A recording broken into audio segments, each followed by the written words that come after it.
salt is the only rock that humans eat, as far as I know. Like, maybe somebody's tried something else, but I don't think they've been too successful. Salt is interesting, and if you don't think so right now, if you're like, no, I just eat a lot of it when I go to McDonald's, more salt on their food than anybody ever should consume. I had a friend, who was my old mentor, would add a packet of salt to a Big Mac. And I'm like, I think you're dying right now. Like, it's over for you, sir. But salt, really, here's the problem. We use salt as a seasoning. And if you've been using salt to season your food, I gotta be honest, you're doing it wrong. Salt is not a seasoning agent. Salt, what it does is it actually pulls out the flavoring that's in the other flavors of your food. You should be using other spices in most food, unless it's a steak. It's just salt and pepper then, okay? You can just do salt and pepper and grill it or cook it on a pan, I don't care. But if you're not just using salt and pepper, you probably just bought a bad steak. You need to buy better meat, and then you'll realize, I don't need to add anything more than salt and pepper. But that's just my opinion. So here's the thing. Salt, what it's doing is in cooking, now it can do many different things as far as changing how the food actually cooks. But what salt is doing is it's enhancing the other flavors in the food. It's enhancing the seasoning that's there, or the natural flavors that are in the food. I actually learned this week as I was researching about salt, and you're going to find why all this is so interesting and important. I was watching this woman that's a chef, and she has a book and a series on Netflix called Salt, Acid, Fat, and Heat, or some order of that. And she says if you can master those 4 components, you can cook or bake just about anything. Heat, salt, acid, and fats. Everything's based off of those. There might be some other things, but that's what you have to learn, those things, and then you can build on top of it. She cooked 2 pans of the same vegetables, the same method, but with one she added salt at the beginning and with one she added it at the end, and it changed the way the vegetables cooked. Because one of them, it actually pulled the moisture out of them and they just got mushy and nasty, and I realized that's what I do wrong when I'm cooking like zucchini or squash or something like that in the pan, is I'm adding salt at the beginning. But the other ones were nice and crispy and browned a little bit, and she just seasoned them with salt at the end to pull some of the flavors out of them, and they were beautiful and wonderful. And so it depends on what you want to do with those techniques. But what salt is doing is it's enhancing the flavor of the food and the other spices and seasonings that you might add to it. Salt also is necessary in our bodies. Now, how many people have been to a doctor that told you your salt intake was too high, too much sodium in your diet? Anybody? They're like, hey, you got to cut back on that. I think it's one of their favorite things to do. But I also found some doctors online that were saying that a lot of that is incorrect. Your body will tell you when you need more salt. I think your body will tell you when it's deficient on many things. Like when you get that dry throat and you need water, you're already dehydrated probably, and you should have been drinking it hours ago. Or maybe like stop drinking so much like coffee or tea and incorporate a little water. So anyway, I just thought of that. Your body will tell you these things, and they're saying sometimes you can actually, we might actually need more salt than what we're consuming, because what salt does in a body is it helps with muscular control.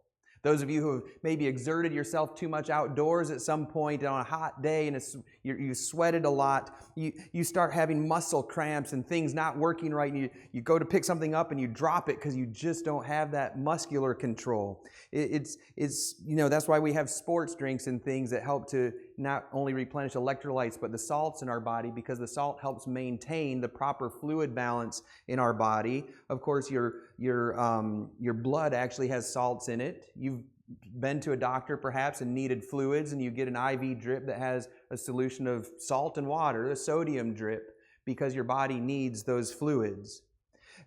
Salts are also useful in neurotransmission. In other words, if you've really been worn out and sweated too much and you say, my brain just isn't working, there's a reason why. You're probably deficient in salts from sweating it out so much, and the neurotransmission is not happening in your mind. So these are very interesting things that we see about that.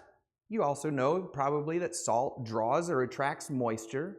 If you've been to a lot of restaurants that have maybe subpar air conditioning settings, they always end up adding rice to their salt so that it doesn't cake up and get moisture in the little salt shaker. The salt draws moisture, it attracts moisture. It'll kill a slug that way. My daughter wanted to add salt to a slug because she'd heard about that, and I said, well, that's probably one of the meanest things you can do to a slug, because how would you like it if the 70% of your body that's made up of water was just sucked out of you? You wouldn't like that too much. She says, oh, no, I don't want to do that. I said, okay, cool. Smash it with a brick, like that's how you kill slugs. I did that the other day. I was laying down some little paver bricks at my parents' house, and there was a slug on it. I was like, oh, and I smashed it, and it squirted me. So that was bad. That was really gross. Don't do that. But if you put salt down on the ground, for instance, it will, it'll kill what's growing there. It'll kill the grass. This because what the salt does is, as it attracts moisture, the plants are supposed to be able to attract moisture into their roots and draw them up into the plant. But if the concentration of salt or salinity in the soil is too high, the plant won't be able to draw it up into itself, because salt is like a water magnet, and it's pulling the water to the soil, and the plant can't pull it up into the plant. Fertilizers will have salts in them as part of what helps balance the fertilizer out, and also because the plants need that salt content from the fertilizer to help the plant have a higher salt content than the soil and draw the moisture into the plant. I used to do a lot of plant health stuff in a former job, so I'm sorry, I promised you I wouldn't nerd out too much on that. But the point is, if you apply too much fertilizer, you're going to kill the plants. It's not good.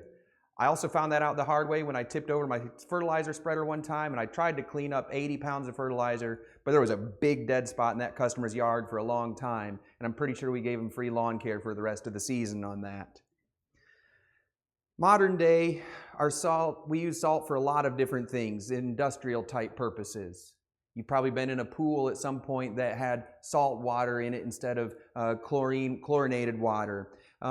It helps with that. It's used to melt ice on roads and snow, because what it does is it lowers the freezing point of water. So in other words, water freezes at 32 Fahrenheit, but instead salt gets it down to about 5 degrees Fahrenheit. And so the ice will melt then, because it lowers the freezing point of water. Salt is used on things like cleaning the filters in a water softening system. You don't have salt water in your house, you have a water softener, and then the salt is used to rinse out the filters and keep it clear. Chlorine is made from an electrolysis system that creates chlorine out of salt. Tom's sitting there in the back taking notes. He uses that like probably every day. He's just a chlorine junkie, man. He's the king of chlorine, as it turns out. He has a business doing cleaning and pressure washing, but a lot of times you don't need pressure, you need chlorine, because it's going to actually kill the bacteria that it's on.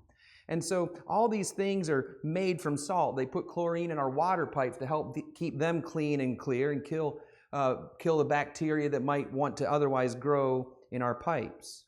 And so between all these things and the sports drinks or the IV bags, we use a saline or a salt solution for a lot of different things in our lives.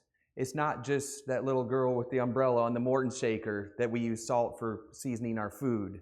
I'm not even going to get into sea salt versus like the NaCl sodium that we have in the Morton's thing on your salt shakers versus like mined salt from in the ground. We're not going to get into all that stuff. I'm not going to go too crazy. But salt did have its ancient uses. In times of antiquity, salt was the refrigerator. I mean, we put meats and things like that in our refrigerator in order to preserve them and keep them for a while. They didn't have that. So what they would do is they would heavily salt everything that they wanted to keep for a long period of time. And if you were somebody that lived in a place where they weren't raising farm animals for slaughter and for food, or you weren't near a body of water and you wanted fish, your fish was probably a salted fish, or that meat was salted in order to transport it at pretty much an ox cart pace, a few miles an hour over land to get to your particular village or city where you lived. And so you were eating salted meats and fish, most likely. In fact, they used salt for mummification so that the corpse of Egyptians and other people that might have practiced that would last a long time, just be really dried out, because what the salt does is it pulls the moisture out of that body or the meat itself, and it keeps bacteria from growing on it and breaking it down. And that's why we would salt our foods. I learned that when I moved to Tennessee quite a few years back now, and I saw these little roadside stands, and they would have these things hanging, and it said country hams. And I finally asked somebody, I said, "What's a country ham?" And they said, "Well, it's salt cured meat." I was like, "Okay, and why isn't it in a refrigerator?" And the guy just kind of chuckled, like, "You don't know what you're talking about, do you?" And no, that's why I'm asking you, like I don't know what I'm talking about. And so didn't need refrigeration. It was a salt cured ham that could just hang out there until you're ready to hack some of it off and eat it, I guess. If you've ever gone to Cracker Barrel and you're getting one of those sampler breakfasts and they say, "Do you want country ham or city ham?" I don't know why it's got to be called city ham. It's just not salty ham. Like I don't want to die from over intake of sodium today ham. That's too big for the menu. So city ham or country ham. And I feel like in the South, they're testing you when they say that. You're like, country ham, like you don't want to admit that you want the city ham because it's a little healthier. In the South, they don't really care if their food's going to kill you. You're going to have a good time getting there, And so they said, well, I eat that ham and I'm like, good heavens, like it felt like my mouth was dry. It pulled all the moisture right out. That's a lot of salt in that. But they would use this in ancient times for things such as this. They also incorporated salt into manure piles, just like we put it in our fertilizers, because it would help preserve some of the nutrients the soil needed from that manure as it was composting, and so they would add salt to their manure piles. If you were reading in one of the other Gospels, such as Luke, it includes a couple additional words of Jesus where he says, if the salt loses its saltiness, it's not even good to throw on the manure pile.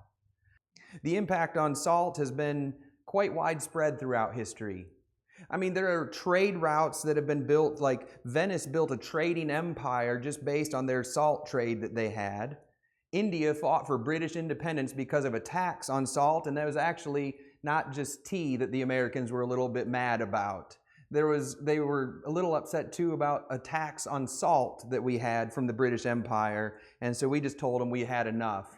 And for some reason, we still seem to care about their monarch family, the royal family. And I'm like, I haven't had to care since 1776, to be honest. I don't know why some of you guys are so enthralled with them. That's a good joke. Come on, guys. Anyway, words such as sausage, salad, and salary all come from the same root word as salt. Yeah, they used to dip greens in salt water to preserve them too, and now we just eat salads without all that extra sodium added, but that was a way for them to preserve greens because they didn't necessarily have the canning techniques and things that we do. So yes, salad even comes from the same root word as salt. Bet you didn't know that. Salt was originally harvested from salts in seawater and things like that, so if you don't live near a coast, you're probably going to need somebody trading salt or carrying salt in transit to you to where you live. So the big question is, with all that stuff about salt, why did Jesus tell his followers that they were the salt of the earth? But you see, salt in its natural form doesn't go away. It doesn't become unsalty. And that's the point when Jesus says, if the salt loses its saltiness, it's no longer useful for anything. You can't put it on manure. You can't sprinkle it on a path if you wanted to kill the grass there. There never becomes a time where salt is unuseful, even in a manure pile or on a trail to kill the grass. The point is, it doesn't go bad. Salt doesn't stop being salty. And so what he's telling us is when he says, if the salt loses its saltiness, they would have been like, but it doesn't. Jesus is saying, if you're one of my followers, you can't just turn it off sometimes. You can't just sometime become unsalty and then resalt yourself up again. You can't get salty with people and then be the salt of the earth. Does that help? Okay, we'll work on that. So Jesus talks about this, and he expects that we should understand that if we are salt, we're always going to be salt-like. We're going to be the thing that naturally pulls out the goodness of what God has placed in this earth. See, this creation that he has made is good. The world we live in is good. So many of the people in this world are evil.